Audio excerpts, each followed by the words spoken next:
এই যুবকেরা এই জুলুম কি তোমাদের উপরে হচ্ছে? না হয়নি, না হয়নি। কিন্তু যেভাবে গাফলতি করছো তোমরা, যদি এই গাফলতির ঘুমের মধ্যে থাকো, এই গাফলতির জিন্দগির মধ্যে থাকো, এই গাফলতির জীবন ব্যবস্থার মধ্যে থাকো, মনে রাখবে তোমাদের চতুর্দিকে অনেককে তৈরি করা হচ্ছে, তোমাদের বিরুদ্ধে তাদের ব্রেনে বিষ তৈরি করা হচ্ছে, তাদের মাথায় ঢুকানো হচ্ছে মুসলমান দেখলে মারো, মুসলমান মানে আতঙ্কবাদী, মুসলমান মানে জঙ্গি, মুসলমান মানে দেশদ্রোহী, এদেরকে মেরে দিলে পুণ্য হবে।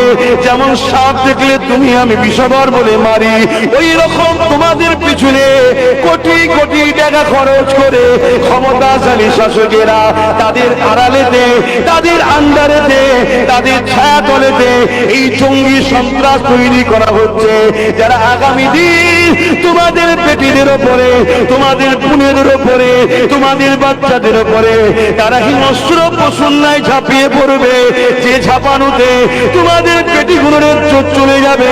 তোমার